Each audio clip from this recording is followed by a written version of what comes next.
Welcome to Recovering Evangelicals, a podcast for people who were once very comfortable in the Christian faith until the 21st century intruded and made it very hard to keep on believing. I'm your host, Luke Jansen. And I'm Scott Dyer. Our listeners are much more to us than passive listeners. Of course, they're often our greatest encouragers, the people cheering on a marathon runner, waving flags, whistles, and cheers. And sometimes they're our greatest critics, which we value just as much. I often use a phrase, a proverb from the Bible, Proverbs 27, verse 17, which says, "As iron sharpens iron, so one person sharpens another." That's you listeners. But they're also a major source for material and ideas. From time to time, I've polled you. A few times I've actually done short interviews with some of you face-to-face or using Zoom, just a few minutes to get your candid response to a provocative idea or a question. Sometimes I've asked for suggestions on topics, and we've always received more than we can use. I've put the best of those suggestions into a document which is currently 14 pages long that I comb through from time to time to plan future episodes. And sometimes we get comments from you unsolicited. Today's episode is a result of one of those serendipitous unsolicited suggestions. One of our listeners, Vlad, mentioned in an email that he was currently listening to Peter Rollins' series of Atheism for Lent reflections, and went on to say how thought-provoking and challenging the series was. I looked into this Rollins character and was quite intrigued. I found again and again that Rollins would say something that had me concluding he was not a Christian because what he said was just so different than what I'd heard before. But then he explained what he meant, and I found he was more Christian than I am. I don't know if is that saying much, Scott? No, yeah, no. I just think it's kind of funny, but I know exactly what you mean when you say that, and I think our listeners will once they listen to our interview. Right. So 2 days later, after talking with Vlad about this, I decided to reach out to Peter Rollins, and he answered me the very next day, saying he was on board. When I mentioned this to our listeners group that this interview was coming up, another listener, Derek, shared his excitement at this news because Derek had been following Peter Rollins for a while now and said, Rollins has been making big strides in what a post-Christendom church might look like. And I'm thinking, Scott, that's exactly what this podcast is all about, looking at what a post-Christendom church might look like. Absolutely. And not just a church, but a post-Christendom Christian. Right. A kind of a reconstructed theology. Yeah. Now, there's quite a bit we could say to introduce Peter, but here's a brief blurb that's available online. What I read there was, Rollins' overall project is marked by the themes of doubt, complexity, unknowing, and embracing brokenness. More than this, he's been interested in showing that these themes are central to the founding event of Christianity. He's interested in showing how the central scandal of Christianity offers us a critique of religion, including the need to believe, and also tribal identity, both of which have been lost in the actual existing church. And again, Scott, that's exactly what our podcast is all about. Mm-hmm. So we're going to hear from Peter Rollins in a second, but I just want to give the listeners a little bit of a heads up. In the same way that about half a year ago, we did some episodes on intelligent design, and we did get some experts on board, and the episodes that came from that were really quite pretty scientific in nature. This one is now, we're talking to a philosopher, and Scott and he were just bouncing off the walls, talking to each other, and I was hanging on for dear life, so you better buckle in. And with that said, here's our interview with Dr. Peter Rollins. Peter, your life story is a very interesting one. In the middle of your life's timeline, you have a point, a mile marker or a landmark, one that's common for many academics, getting a PhD degree. In your case, a PhD in philosophy from Queen's University in Belfast. But that point on your timeline is it's an inflection point because your life experiences before and after that mile marker are not typical of most academics. So maybe you could tell us a bit about your story, starting with the period of your life before you went to Queen's University, your worldview, your context, your upbringing, that sort of thing. So I'm from Belfast, Northern Ireland, lived here most of my life, but actually I spent 15 years in America, just recently returned home for a bit. And I'll start very early on, but only for 30 seconds or less. I'll say that I spoke very late and I walked very late. That's my family always tell me that. And I was a very slow child in general. I grew up during the Troubles. And I went to a school where it wasn't about academic achievement. I failed everything. I ended up doing bits and pieces in the city. But I interrupt for a moment because many of our listeners won't know what the Troubles are. Yeah. So the Troubles was like a 30-year conflict. It's very, I like the term the Troubles. It's a very Northern Irish thing to Yeah. say because it's like playing it down. Oh, it was just the Troubles, but it was a war. And it was to do with basically Northern Ireland as part of the United Kingdom. And it was a battle about uniting Ireland. So it was seen sometimes as a religious war between Catholics and Protestants. But more fundamentally, it was a conflict about politics, about the status of Northern Ireland. And that came to a head in 1998. There was the Good Friday Agreement, the most successful peace process, many would say, in the history of the modern world. And we entered into a time of peace that we're still in to this day. Yeah, it's kind of interesting that we're talking about this. I recently read Farrell's novel, The Troubles. Yeah. He wrote a book set in that time, and it was a good novel, but it also really tweaked my interest in the period. So, yeah, it was a fascinating time in Irish history, and like you said, it kind of gave me some hope about the Middle East because I thought, well, maybe if the Irish can stop fighting, then Absolutely. If the Irish can stop fighting, anyone can stop fighting. 100%, yes. Yeah. And some of your listeners might know the Troubles through Dairy Girls. That's a very seems to be quite a popular comedy show. So that's set during the Troubles in Okay. Derry.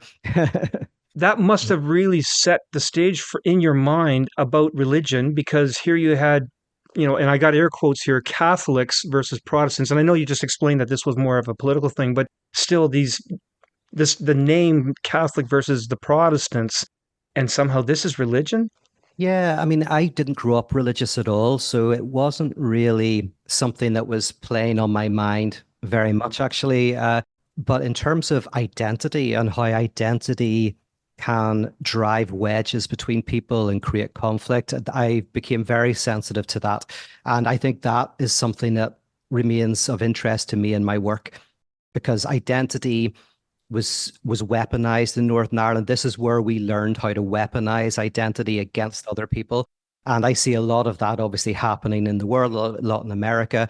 And a lot of my criticism of identity comes from growing up in that 30-year war where being Catholic, being unionist, nationalist, all these terms of identity were what drove a lot of the violence. You must have an interesting perspective on what's going on in the U.S.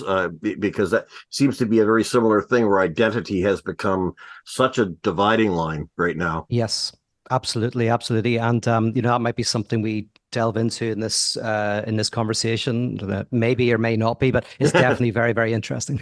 Yeah. Right. So you were still Oh yeah. talking about your upbringing, and somewhere in there, I learned that nihilism was a big part of your conversion experience. Was that before you went into academics or during the academic period? That was before, and that understanding of the kind of nihilistic core of Christianity, which is something I'm sure we'll talk about, was something that I reflected on later. In terms of my actual, let's call it, conversion experience, that was when I was 17. That was into an evangelical, charismatic community. And it was an experience of fundamental rupture. So again, I had no real interest in religion. And then at 17, I had this event. And then that started my interest in matters of religion, matters of Christianity, and kind of put me on the course for the type of work that I do today. So, and tell us about that, your academic studies then. Yeah, so at first, basically, I became suddenly interested in life's big questions. I kind of overnight started to ask questions about the meaning of life, about the absolute, about God.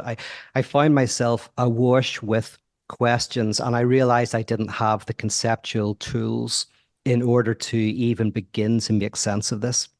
In addition to that, I have to be honest and say that I thought that I had the truth and I wanted to go to university to kind of just back up the evidence.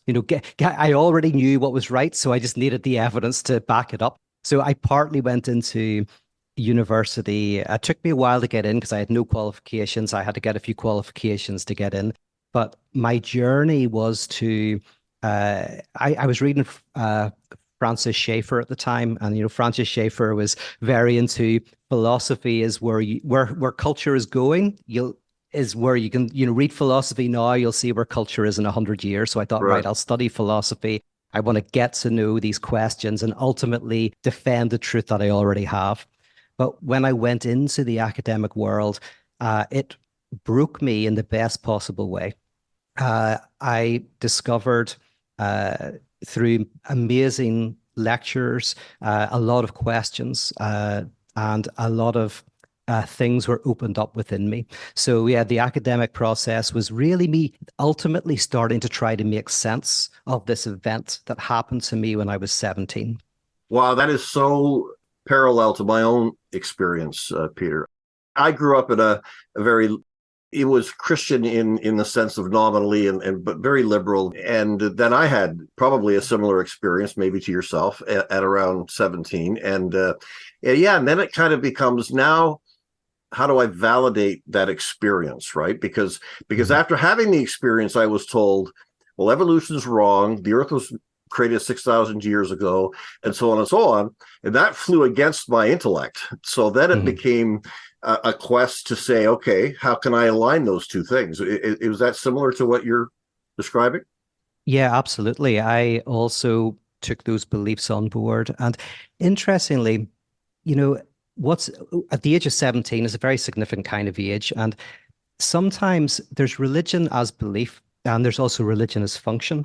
Sometimes, my conversion, I think in retrospect, was also partly about what in psychoanalysis is called, propping up the paternal function, it was actually a way to separate from my family, my parents, my upbringing.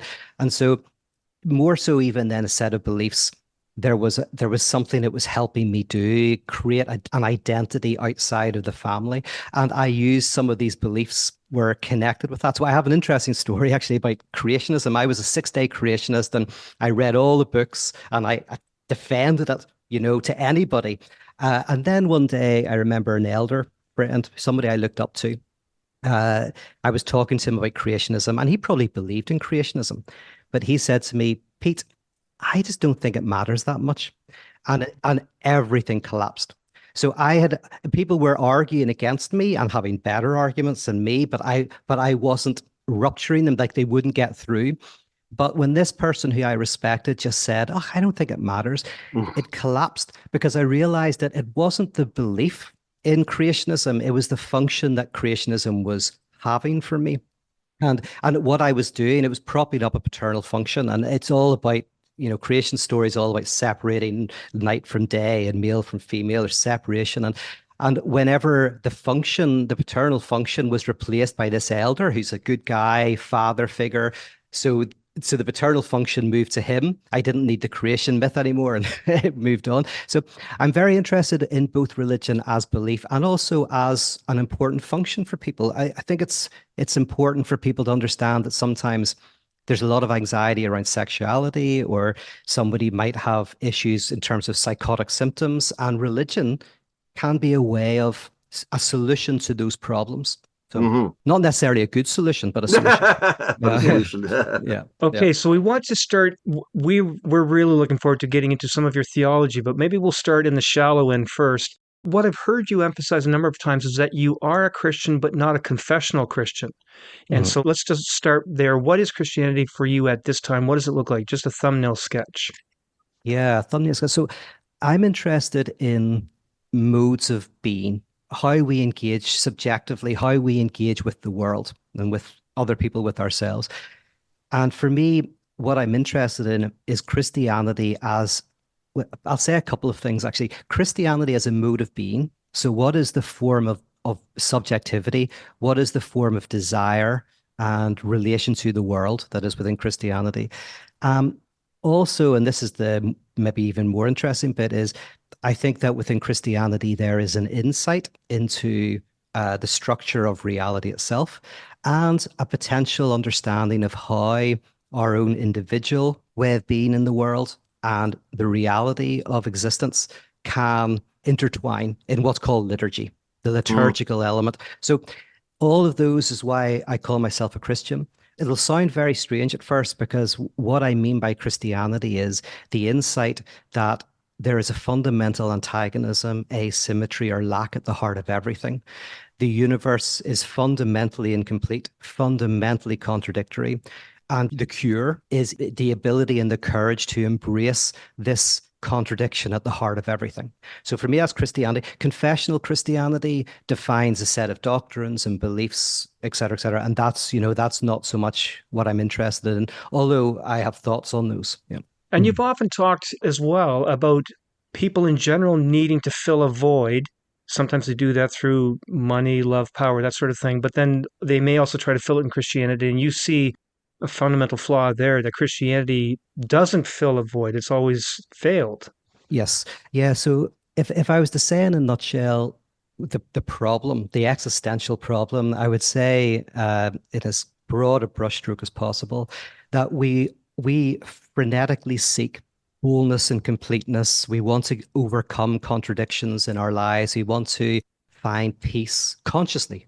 And that's very key, not unconsciously, but consciously. We want peace, we want wholeness, we want completeness, whether that's psychedelic enlightenment, sexual liberation, commodity satisfaction, religious faith. There's all piles of ways in which we want to get rid of the fundamental dissatisfaction or anxiety that we feel as part of being. And confessional Christianity, I think, sadly, has also been caught up in that as well. What's interesting to me about a radical reading of Christianity is you have an idea of not God, but the death of God. And so lots of people believe in God, but in Christianity is quite unique in the sense of it believes in the death of God. But more fundamentally is that I would argue that within Christianity, you have a self-divided God. You have, in narrative form, you have an image of a self-divided absolute. So in other words, we're constantly seeking to be whole and complete. We feel a separation from the absolute, from ultimate reality.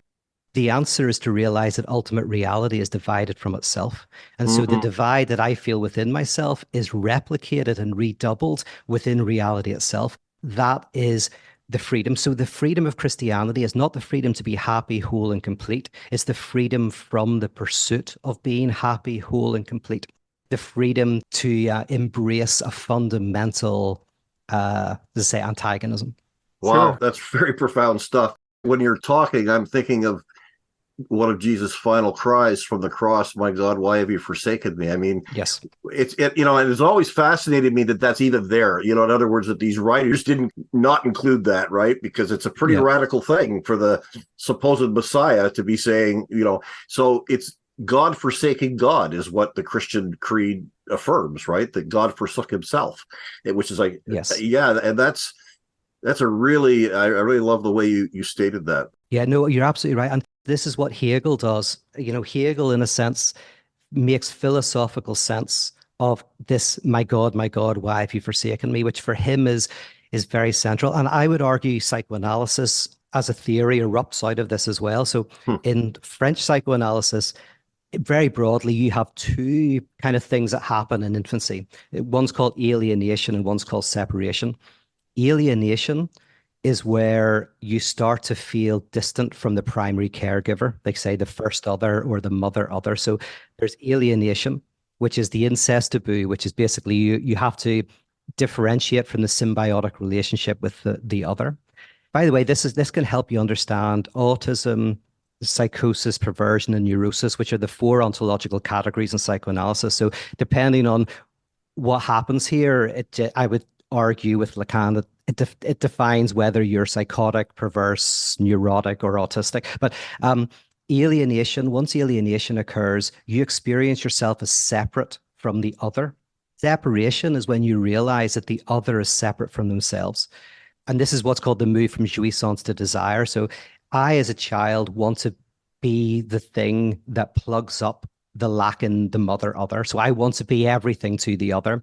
But what happens if separation happens is I realize that I can't be everything for my mother other, because she desires lots of different things and she doesn't even know what she desires herself. And so in a sense, then you move to what's called symbolic desire or satisfaction, where you don't get desire from being at the mother's breast, or you get satisfaction from winning a race in school and getting an award. But I would say in Christianity, you have alienation and separation. So obviously you see it in the creation story, you have alienation, you have this sense in which we are separate from the other. And that's what I would call religion. All religions have you as separate from some ultimate reality, whether it's God or, there's a veil of illusions, and behind that veil of illusions is kind of oneness, et cetera, et cetera. But there's always, you are distanced from this whole that is beyond the curtain. But only, I would argue, in Christianity, a radical reading of Christianity is you realize not that you're just separated from the absolute, but the absolute is separated from itself. And I would argue that this insight, which can be called the death of God, can be seen in every domain of existence. Mathematics, physics, psychology, biology, and we'll maybe talk about what that looks like in these disciplines, but that's what I mean by this idea of the self-divided absolute. Yeah, I'll be interested to hear what you have to say about things like mathematics. I'm not mathematical, but I'm fascinated by the contradictions really at the heart of mathematics, because that was an area where philosophers really thought they were going to find certainty, right? I think of the logical positivists and people like Wittgenstein, Russell, and so on. They thought we can get certainty here. And guess what? You can't, right? Yes. So that's really interesting to hear you talk about that. The very heart of all levels of reality, there seems to be this. Yes, and sorry, go ahead. Look, you jump in, because I'll talk. I don't mean to cut people off. So we will talk about the death of God, but I think first let's talk about your concept of God. So we've been talking quite a bit in our episodes over the past couple of years, talking often about human evolution and how we've been looking for God. You look all through recorded history, and it's not all recorded, even artifacts, statues, paintings, temples. We see that in that record, humans have always been trying to find God and understand God, and we're still looking today. We did one episode not so long ago getting at the whole idea of humans trying to have a personal relationship with God. That was just a couple months ago. And we've talked to many people who see God as a bit less personal, a bit more distant. So one of those, for example, was Dr. Thomas J. Ord, a proponent of open theology and process theology, they see God as less potent, less omniscient than the typical evangelical version of God. But now we're talking to you, Dr. Rollins. I've heard you often present a 4-step progression on Christian thinking about God. The first step sees God as supreme being. The second, God is beyond being. Then the third, God is ground of being. And then you refer to God as event. And it took me a while to find out, but I think you're getting at some Jacques Derrida there. So we'd love to hear you unpack those 4 perspectives on God. Yeah, absolutely. So, one thing to say about the signifier God at the beginning, which I think is a very orthodox thing to say, is that God is generally considered to be a signifier that signifies something that cannot be signified, right? So, and that's and in psychoanalysis it's called a master signifier. So it's a master signifier. It's a signifier that signifies something that cannot be signified, right? And Anselm gives that definition of proslogion, and I think that's a very good definition of God. And to say Anselm in the proslogion, you have this God is that than which none greater can be conceived. And he's very careful to say not God is the greatest thing that you can conceive, because then you conceive something bigger. You conceive something beyond conception. So Anselm basically then offers that definition. This is pre-linguistics, but I think this is very interesting. So we have a signifier for that which cannot be signified. I think this is vitally important. It's something that we're missing. In standard theism, God exists, and in standard atheism, God does not exist, right? And this is my problem with atheism, because atheism, nothing is just nothing. What I'm interested in is what Simone Weil would say, for example, which is God is the name for the inexistent thing, right? In other words, you have to signify negation. There's just not something or nothing. There is a nothing that is something. And theology is a discipline that has wrestled with that question in a variety of ways. And so very briefly, you have the mystics. So if in terms of the 4 that you mentioned there, very briefly, you could say, if I say God is supreme being, that's a kind of, very religious notion, but just God is the greatest thing we can think of, right? And that Feuerbach, I think, is brilliant on that, which is God every time you say God, you're actually saying something about yourself. God is a projection of, well, for Feuerbach, the human community, for Marx, a given epoch. There's different ways of saying it, but this is the beginning of projection. When you talk about God, you talk about yourself. Karl Barth was big into that. Obviously, in fact, that was his critique of liberal theology, that liberal theology is anthropology. It's speaking about ourselves. Right. Yeah. So then you have the idea within the greatest of the mystics, people like Meister Eckhart, which is God is the, as I say, the name for that which cannot be conceived. And this is the notion that of saturation. God saturates us, short circuits us, overwhelms us. So religious experience is not so much an experience of something, it's what short circuits your experience of everything. It kind of ruptures you. Then there's the kind of existential thinkers who I have a lot of time for as well. Mm-hmm. People like Paul Tillich, who says, well, the signifier God signifies what he calls the ground of being. It's that which you cannot objectify, you cannot grasp, but it's kind of like, it's like whenever you argue about truth, you already presuppose truth in the argument for truth, but you can never signify the truth. The truth is almost like what erupts the conversation. So God as the ground of being is the source of what he calls ultimate concern. And however that is expressed. Okay. Those are all very interesting things. I'm very interested in the idea of God as the name of a fundamental negation at the heart of everything. And that's slightly different from the mystics, slightly different from the existentialists. And this is actually might get us into a little bit about mathematics. So I'll say two things very quickly, sorry, and jump in and stop me because once I get going, I might, but very quickly, a couple of things. So, Immanuel Kant famously argued that there was the noumenal realm that you cannot know. There's the phenomenal realm. There's the categories of our understanding. We filter everything, as you know, through the categories of our understanding. God or the noumenal or ultimate reality is not something that we can know in any direct way. The in itself is inaccessible. And one of his arguments in the Critique of Pure Reason for this was he said that pure reason gives us antinomies, where he says, with pure reason, you can get to the idea that God exists and that God doesn't exist. You can get to the idea that the universe has a beginning and the universe doesn't have a beginning, and that the universe is eternally divisible, and that there has to be something that is indivisible at a certain, level. And so Kant famously says, this shows us that reason has limits, because pure reason can't get us to, just brings us into contradiction. And then Hegel, I'm a Hegelian, right? So Hegel brilliantly, I think, and I'm saying this without showing the working out, but Hegel says, oh, no, Kant was right. But what he thought was the failure of reason was the success of reason. Is reason brings us to the understanding that reality is contradictory, that at the core of everything there is a knot of contradiction. And so Hegel then basically takes Kant and turns him up to 11 and says that these antinomies actually tell us something about the very structure of reality.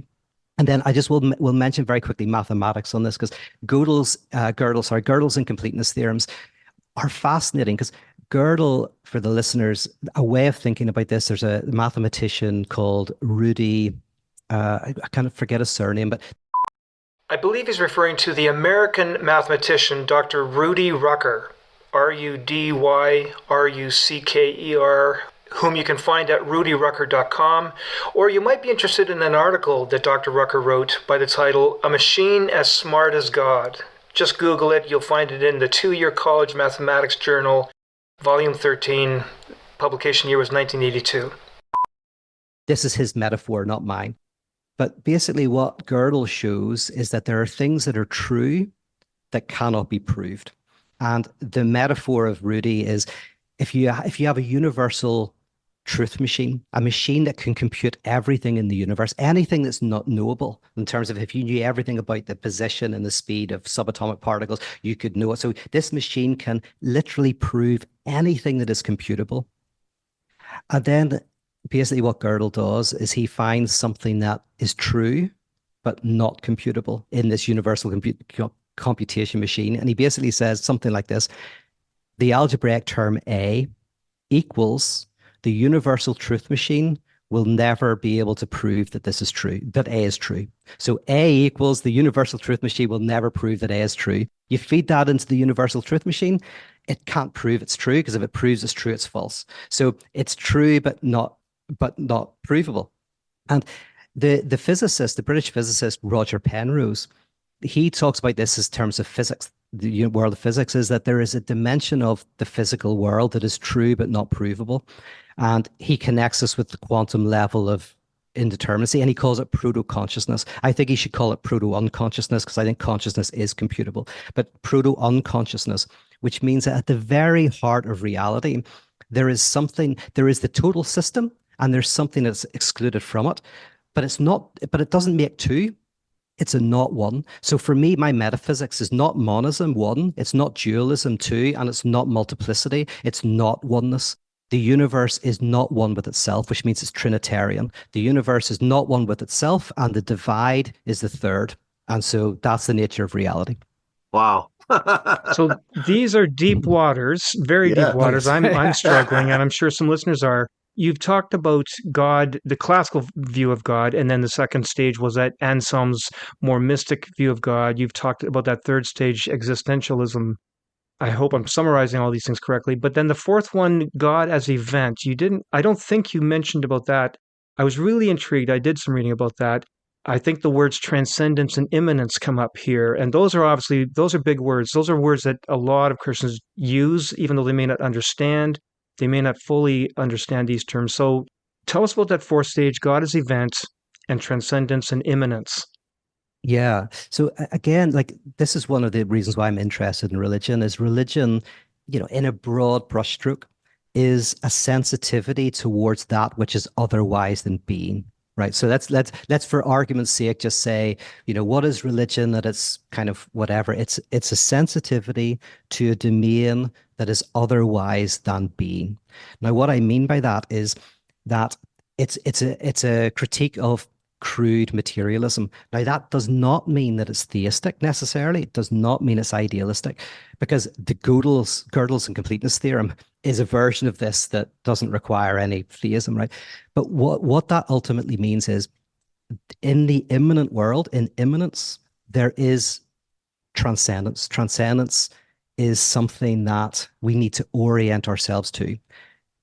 If we remove transcendence, I think we end up in all sorts of problems. And this is where I'm with the existentialists. I think, I'm not fully existentialist anymore. I was when I was younger, but still the existentialist position is one in which there is if we just remove transcendence, we end up almost like a society of pure machine mechanism. Like Gabriel Marcel once I thought, very persuasively answered the question of whether computers and machines would ever be like humans. And he answered yes, because he says we are making ourselves more into machines every day. So yeah, so there's this mechanism now. And in terms of social media, there is this world of pure positivity, seize the day, enhance your life. I lived in LA for many years. They can't even do drugs there without it having a productive thing, right? You can't just do drugs as a negativity. It has to be to meet God or to be more creative. So everything,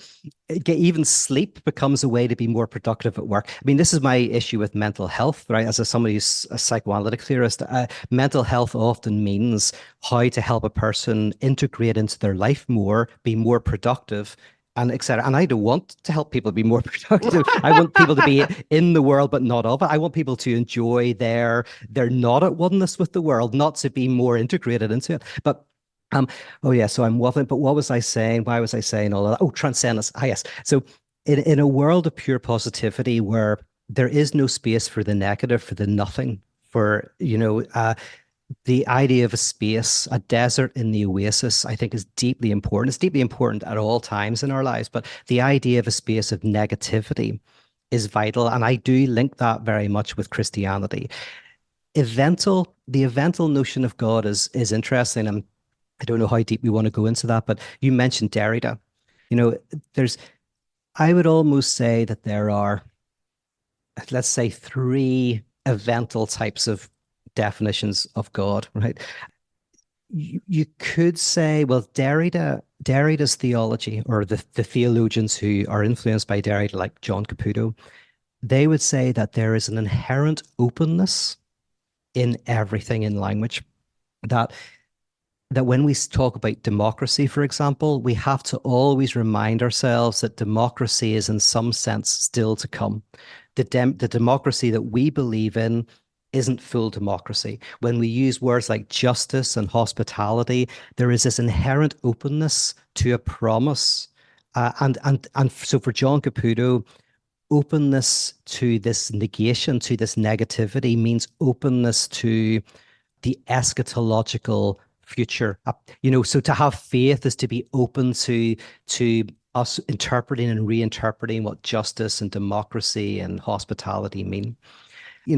Someone like Tillich is a form of evental theology in a sense, because he is this idea that God cannot be reduced to an object. God is kind of pre-object.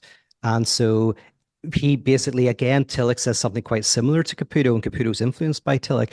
Tillich says that in his beautiful book, My Search for Absolutes, he talks again about how religion is a sensitivity to the infinite that's always experienced in the finite. So we have to take finite tasks, finite things. But demonic religion is when something finite takes the place of the infinite. So nation or whatever takes the place of the infinite. But religion at its best is supposed to be keeping us open to an infinite call that can never be answered. And I take a slightly different position, but go ahead, jump in. No, well, I'm just curious because you've mentioned Hegel a few times. In fact, I think you said you're a Hegelian.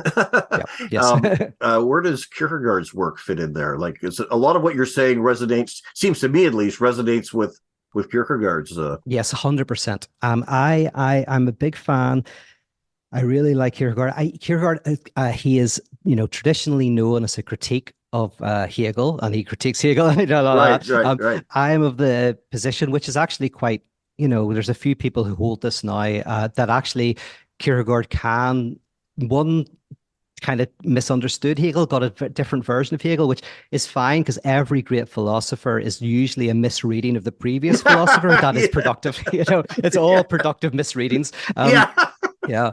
But the thing that Kierkegaard didn't see in Hegel, and it is hard to see in Hegel, is when Hegel talks about absolute knowledge. So in his Phenomenology of Spirit, he basically, in a nutshell, that book starts with it kind of goes through the stages of development from a being to life to consciousness, consciousness to self-consciousness, self-consciousness to reason, all of these big moves. And what he tries to show is that each of these is an attempt to overcome some sort of contradiction. So in terms of physics, we could talk about now, like, something like Heisenberg's uncertainty principle, whatever, but you could say that there's a type of bubbling proto-unconsciousness in reality. There's a superpositioning in reality. And what happens is, as that contradiction attempts to be overcome, it actually just becomes deeper and more complex. And each of these moves from being to life to consciousness, consciousness, self-consciousness, are the deepening of contradiction. And then Hegel's conclusion with absolute knowledge is the knowledge that contradiction is in everything. So absolute knowledge is ironically the knowledge that there is no absolute knowledge, that there is a novelty or spontaneity or non-determinism at the heart of reality itself.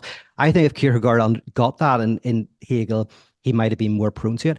My one disagreement with Kierkegaard is, one is, I love Fear and Trembling, and his notion of faith, as my reading of Kierkegaard here is that he sees almost faith as the embrace of the absurd, the embrace of contradiction, which is actually how I would define faith. So I think he's close to that. I think occasionally he pulls his punches. And what he does is he kind of says, well, God has the blueprint. We don't have the blueprint. So contradiction is how we experience reality. But I do tend to think that he doesn't see contradiction within reality itself. But I am not a close reader of Kierkegaard. So if I had enough time, I would want to do a close reading and see if that's the case. But that's how I've defined him. Yeah. Well, it also seems to me that, from my reading at least, that his beef is more with the Hegelians not Hegel. Yes. In Yes. other words, a certain interpretation of Hegel that led to kind of a totalizing, like, the idea that Christianity can be completely understood, and that's what really bothered him. And Yes. so, yeah. Anyway, sorry to. We can cut some of that back, Luke. If No. Okay, so we've talked about God, and now we've made reference, you have made reference to the negation of God. Let's talk about that. Everyone has heard the Mhm. phrase God is dead, and the majority of them only understand that phrase as a defiant atheism, and they might associate it with Nietzsche and think that Nietzsche was just declaring a defiant atheistic victory over God.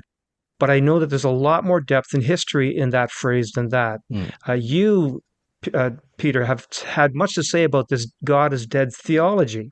So tell us about Yes. that. Yeah. So what's interesting, I'll give a genealogy very briefly, I think, of this term. I would say that it begins in Paul.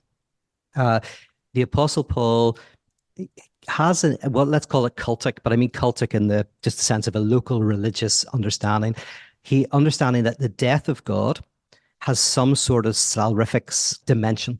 So Paul does see in the crucifixion of Christ and in this notion of the death of God something salvatory. Then I think the next big development is Luther. I think Luther here brings this death of God into the world of theology. And Luther does a number of interesting things with this. One thing he does, which is fascinating, is he finds the death of God really important because almost he kind of goes, we wouldn't have thought it up ourselves, right? So he almost goes like, all kind of liberal or progressive theology, whatever, will ultimately just look like us. It's like, dogs look like their owners or gods look like their owners, right? So, so Luther goes, but if we start with the death of God, that's insanity because like God either doesn't exist and then can't die, or God does exist and God is eternal and can't die. So the death of God is almost like this contradiction, this absurdity that cannot be grasped. Then I would say Hegel brings it, what they often say, it raises this notion of the death of God to the dignity of philosophy. Then I would say Nietzsche comes in, and very like Paul, for Nietzsche, he sees this as a salvatory event, that civilization has to go through the death of God. And actually, Nietzsche's critique is secular kind of people who say they don't believe in God but haven't undergone the death of God.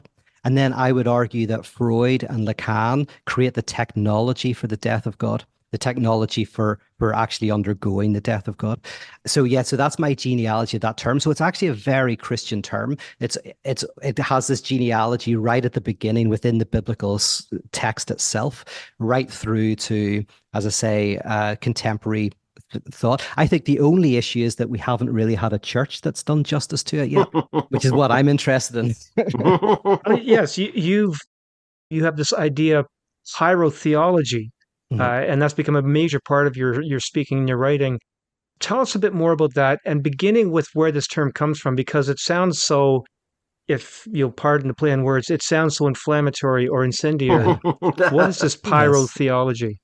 Yeah. So, well, I started my work in my 20s with a group called Icon, and we called this, what we did, transformance art. And what it was in a nutshell is you would enter into, it was mostly in this bar called the Menagerie, and through art and music and poetry and ritual, you would enter into a space of radical doubt, unknowing, complexity. It was a space, a kind of liturgy that at the time was about, I suppose, drawing out our own dividedness, our own questioning, and but also putting that into the liturgy.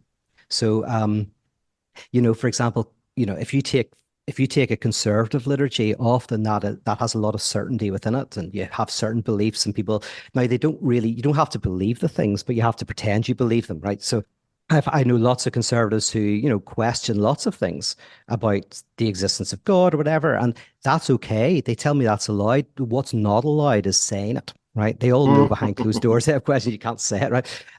In more progressive liturgies, there's lots of doubt. People have lots of doubts and questions and don't believe, but the liturgy continues to believe for them. Just like you don't believe in Santa Claus, but through the belief of your children, you still get the pleasure of the belief, right? I'm interested in a liturgy that has doubt, complexity, and ambiguity within the structure itself, right? So that's a key thing that I'm about. An icon was a space where we began to explore that decades and decades ago. And in one of our gatherings, I heard this quote from Bonaventura Duretti that says, "The only church that illuminates is a burning one."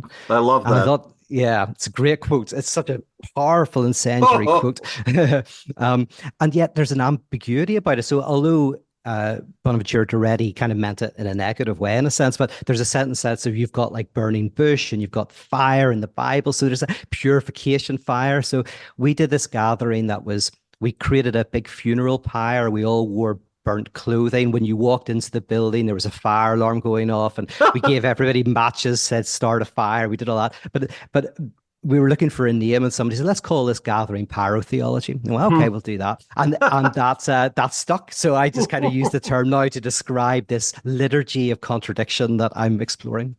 Interestingly, this approach, so we had what we called transformance art, which is the liturgy, and then we had what's called decentering practices.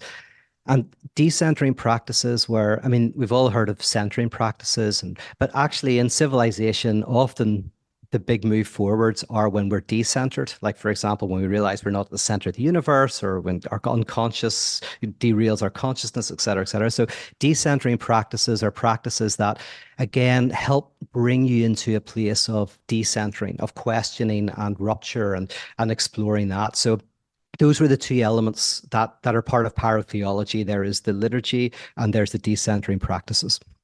Okay, and there's a lot more on that at your website. I am looking at the time, and I did want to cover three more good-sized topics. So let's jump ahead to maybe to some more practical issues for our listeners. We've been dealing with a lot of very heady theological things.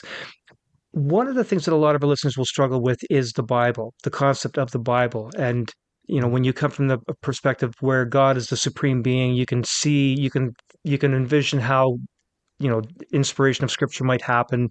This being is whispering in the person's ear or giving a vision or even orchestrating events, orchestrating the writers of the Hebrew text to go into captivity in Egypt or Babylon or Greece and Rome. And there they're going to learn various things. That's going to be the inspiration of their theology.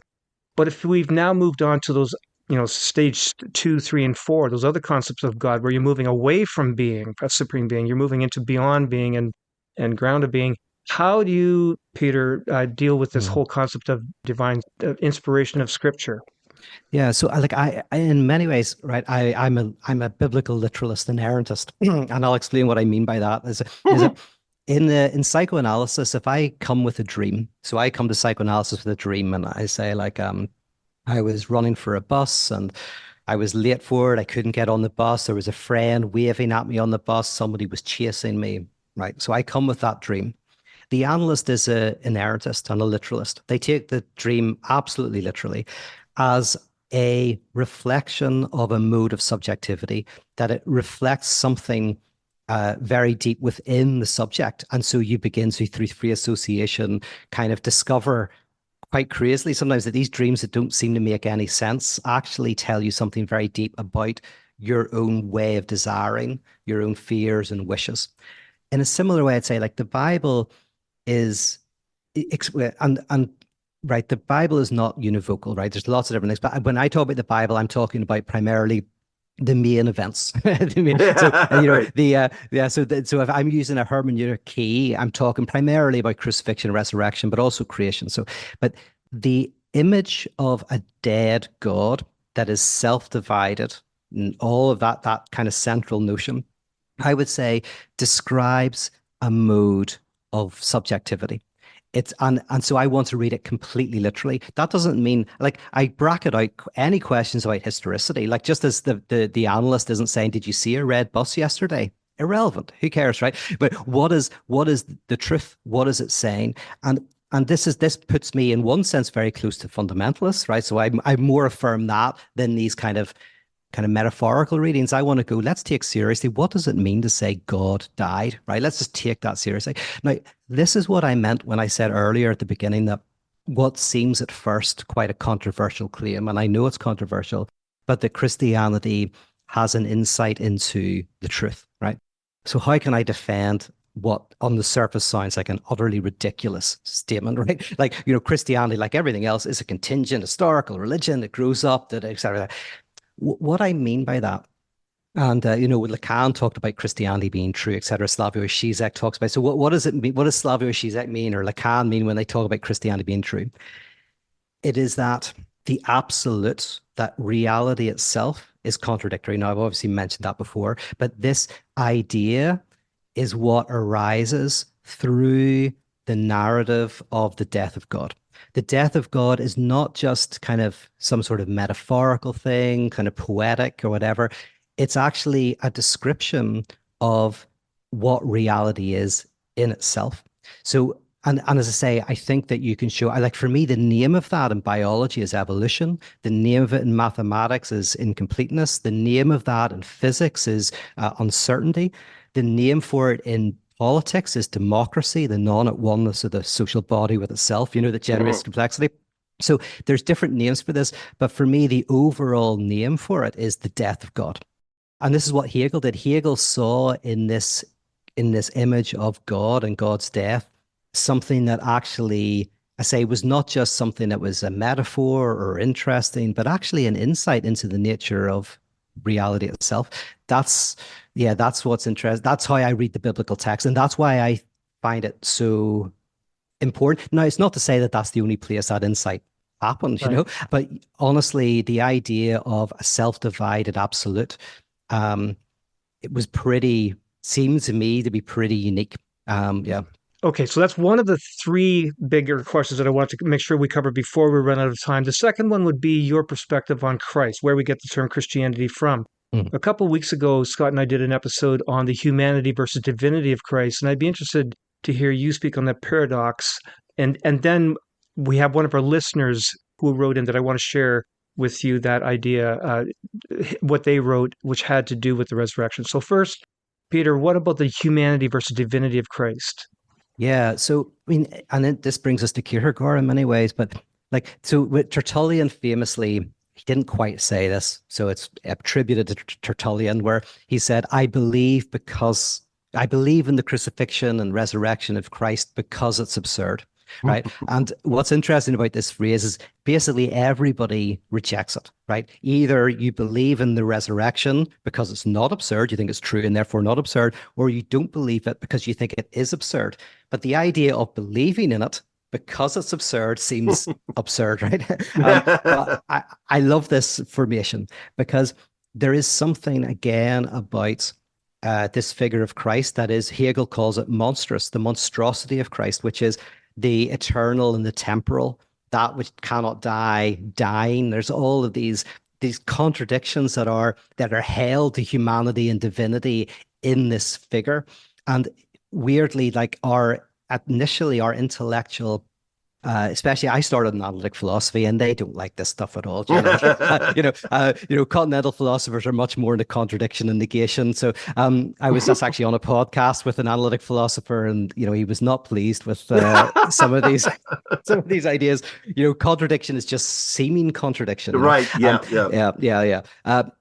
But so in some respects, that again is why Hegel finds the Christ so fascinating. Is in Christ there is this coagulation of contradiction, but there's a different thing which I'm not sure if you mean or not as well, which is there's the Jesus, historical Jesus, and there's the kind of Christ, and this has always been an issue as well. I've always been more interested in Christ than the historical Jesus. However, a book recently came out by Richard Boothby, came out a couple of years ago, called Embracing the Void, and he helped me link the historical Jesus and Christology together, to be honest. So, because what Boothby argues is that, well, my interest in Christ is that in Christ, there is this notion not simply that God dies, but that God experiences self-division. And at the moment of self-division, the temple curtain rips, right? So there's this moment in the biblical text, the temple curtain rips and the Holy of Holies is seen. Now, I would argue that this is a type of recreation of the Garden of Eden. You've got the Garden of Eden, you have the prohibition of God, don't eat the apple, and then you've got the apple, right? And the apple will give wholeness and make you like God. Adam and Eve break through the prohibition, eat the apple, think it's going to be a blessing, but it's a curse. This is an Oedipal story, right? So in Oedipus, the Freudian Oedipus story is Oedipus wants to sleep with his mother. So think of the mother as the apple. The prohibition is the father. He kills the father, breaks the prohibition, sleeps with his mother, and it's a curse. It's a disaster, right? So what you see in Christianity is you have in the temple, the court of Gentiles, where you can hang out, whatever. You've got a massive curtain, and behind the curtain, the Holy of Holies, the apple, the mother, the kind of the oneness, right? So for me, the moment that Christ cries out, my God, why have you forsaken me? In other words, you realize that reality itself is divided. The temple curtain opens and you see into the Holy of Holies and you realize there's nothing there. It's empty. It's just a room, right? So all the things that you think, the new iPhone, the new car, the new whatever that will make you whole and complete, there's nothing. It's just normal. That's the crucifixion. That's the salvatory first step of salvation, is to realize that there is nothing that will make you whole and complete. But it doesn't stop there. Then there's resurrection. And the resurrection, you could say, is so in a magic trick, you have three parts generally, right? You've got what's called the pledge, the turn, and the prestige. The pledge is where I have a coin. I show you a coin. The turn is the disappearance of the coin, and the prestige is the return of the coin.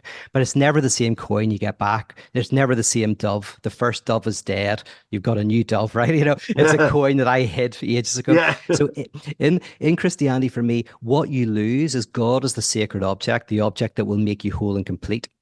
But what resurrection is God not as the sacred object, but God as the depth dimension within all objects. God as not as the object that you love, but rather the reality you encounter in the act of love itself. And that's what I find in Christ. I won't go into the historical Jesus thing, but I do think you can connect that also with the central message of Jesus. So anyway, so Okay. I don't know if that was helpful or not, but Oh yeah, no, definitely. Definitely. So I asked about resurrection, how it fits, because I mean, it's obviously important to Paul, who chastises the Corinthians for not believing in the resurrection. And it would seem to me that was that kind of Greek disdain for the flesh, right? The idea that a God would flesh himself in the first place, but then would come back from why would you want to come back from the dead?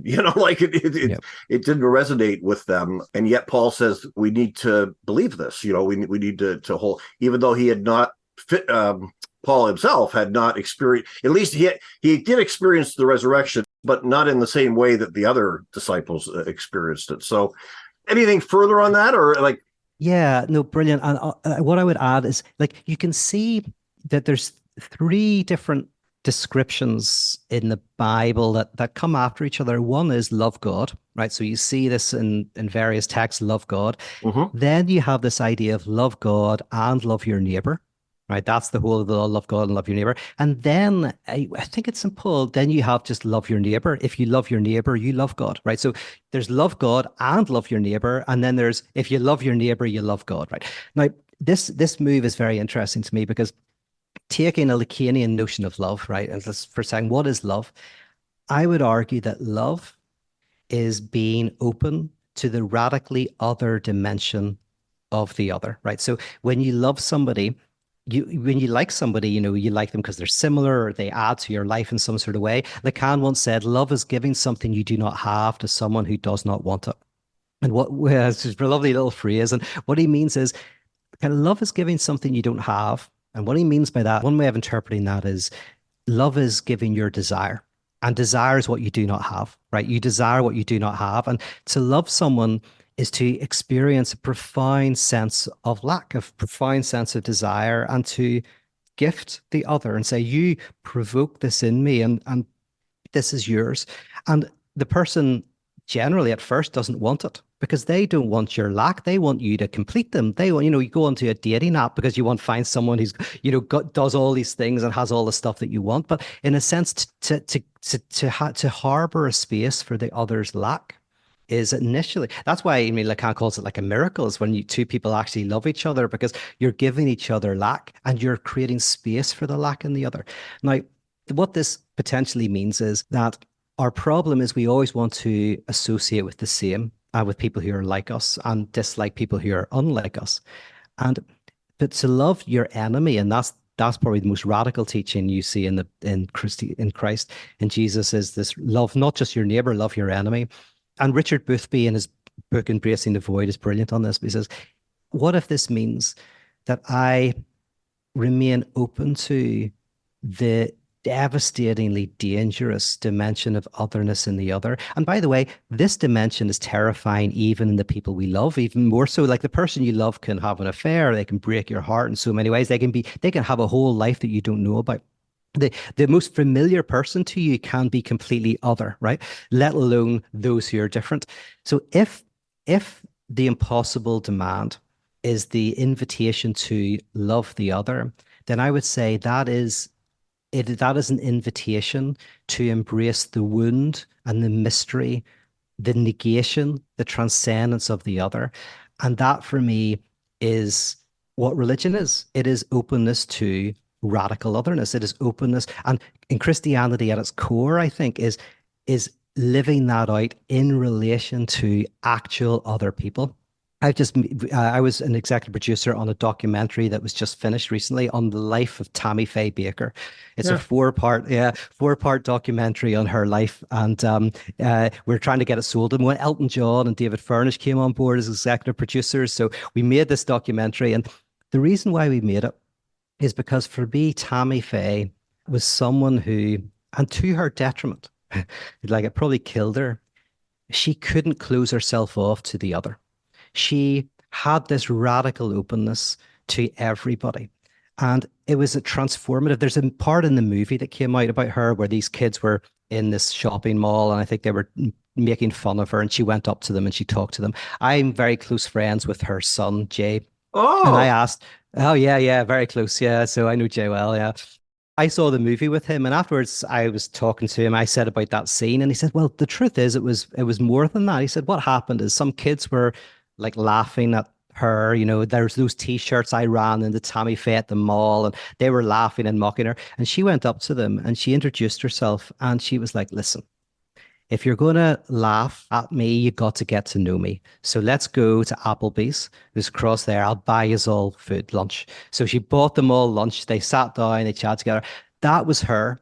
She couldn't close herself off. And interesting, you mentioned Jim. It's very tragic. Jim is someone who I find a very fascinating character. I have a lot of time for Jim. But what happened is both Tammy Faye and Jim Baker went through this very difficult time that you'll know of, and the church turned against them, the government turned against them. All of this stuff happened, right? And most of it all kind of came out in the wash. There wasn't as much there as it seemed at the time, right? But what happened is Jim closed off and removed himself more from the world and became more paranoid, which I completely understand, right? Tammy remained open to the world. And it was actually Tammy who helped Jim be open to the world. So when they broke up, you see these two responses to the world, one which is a closing down and one which is a remaining open. And Emmanuel Levinas beautifully said one time, he said, theism, from a Jewish perspective, he says, theism is being open to the call of the other. And atheism is closing yourself off to that call. Now, what he does, I don't use those same terminology, but what he's basically saying is it's not about belief in God or not. There's a sense in which, can we be open to the otherness of the other, or do we close ourselves up? And it's impossible.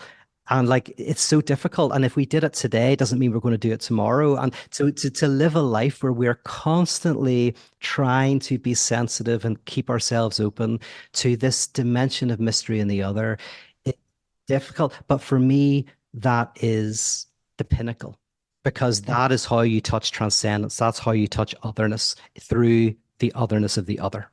Yeah, it's easy to say God is love. Much more difficult to say, well, what is love?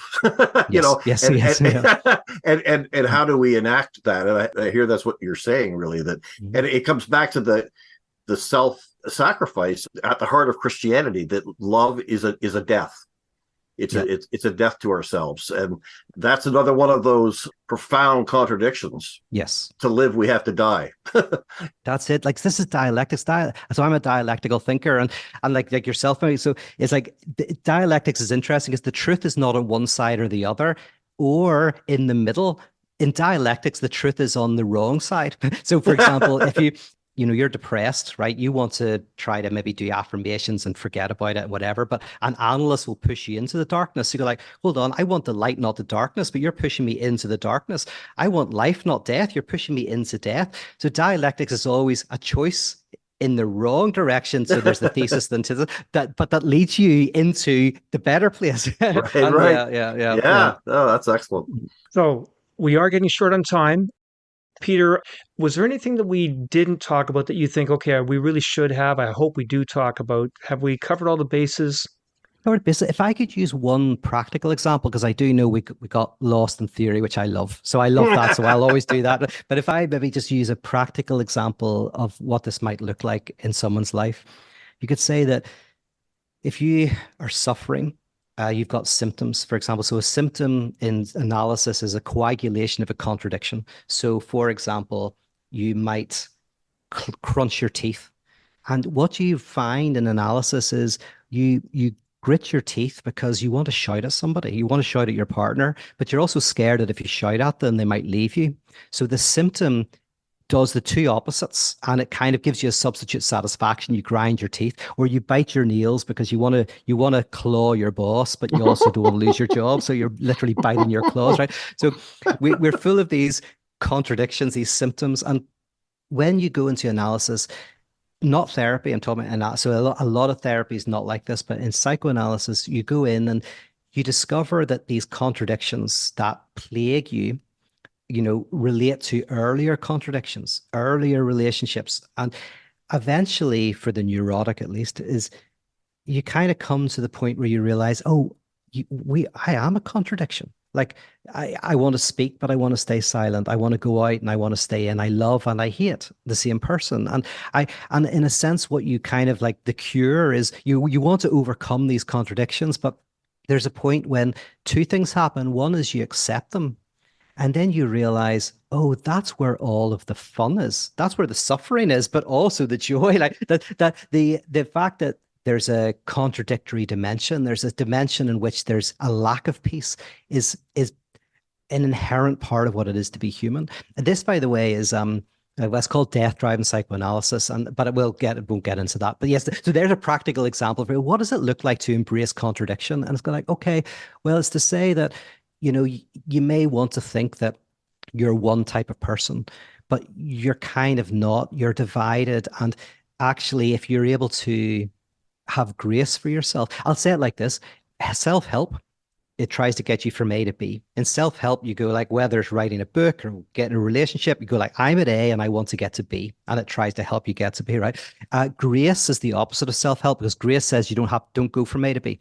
In grace, you stay at A and you realize that A does not equal A. And what I mean by that is when I say A does not equal A, when you have a space of radical grace where you can see yourself and talk to others in this place of acceptance, you realize that in self-help, you think you want to write the book, but in grace, you go, no, I don't. That's why every time I sit down and try to write it, my mind goes blank, because there's a part of me that's protesting it as well. There's part of me that doesn't want that. And I have these conflictual desires. And in a space of radical grace, it's the opposite of self-help, because it's not about getting you from A to B. But ironically, when you're able to just realize this contradiction that you're more able to make forward progression in your life. Think about it in terms of anxiety as well. I mean, you're a Kierkegaardian, so it's like, but like people who suffer from pathological anxiety, the weird thing is that being able to just accept the anxiety weirdly helps it become non-pathological. So Right. yeah.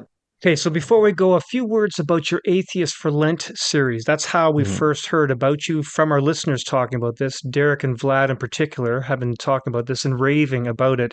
A series that I think you've been putting on for decades now. Yeah. So Lent is coming next year. Tell us about that Yeah. and how listeners might tap into that.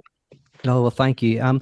Yeah, so basically, often theism and atheism are seen as separate. And if you look on YouTube, obviously, you'll often get the theist and the atheist, and they're debating as if these are two opposites.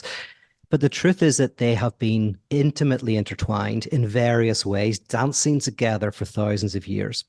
And so atheism for Lent, because Lent's all about giving something up. So there's a playful thing about it is over Lent, we give up God, right? Which is also, you get to Easter where Christ experiences the loss of God. So it helps you there. But what happens is every week, every day, you get a reflection from some great artist or thinker. But the journey is to see how atheism and theism are intertwined. So, for example, the first week is traditional theism.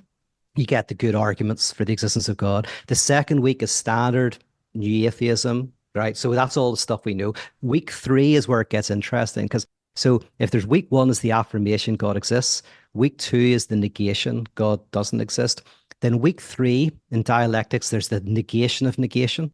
And what that means is the negation is itself negated and it becomes a new affirmation. So the mystics embrace all the atheistic critiques because they're saying, yes, God is beyond all conception. So you have to be atheistic in relation to your theism. Every time you say something about God, you nominate God, you have to also denominate God. So, Jean-Luc Marion, great thinker, he talks about denomination, and denominations are the names of churches, right? We have to dename every time we name. So you've got this negation of negation and a new affirmation. Then the week after that is a kind of negation of that. And that's where we see some of the great material functionalist critiques, Nietzsche, Marx, Freud, who interestingly, the mystics kind of get to the point where they're talking about this experience of saturation, of being short-circuited and this desert-like experience. And then you get someone like Feuerbach and he says, yeah, you can have that. But the most interesting thing about religion is what people do with it on a day-to-day basis, right? So then they talk about it and they look at it purely in terms of its function. Then the next week, so that's a negation. The next week is a negation of that negation, which is the existentialist theologians who go, you know what? They're absolutely right. What's interesting about religion is this immanent stuff. It's what's going on in the world. But then they go, but there's something transcendent within that immanence. And then the next week is another negation of that negation until we get to the stuff that we've been talking about today. So what I try to do is almost give people an experience of this dance. They feel it in their bodies, they see it moving, and become more comfortable with this idea of atheism as being, always having been, an important dimension of theology in different ways. Wow. Okay, so in our show notes, we will have links for your websites, a lot of information about you, about this Atheism for Lent series, appearances and books. Were there any in particular you want to mention, or should we just direct our listeners to your website?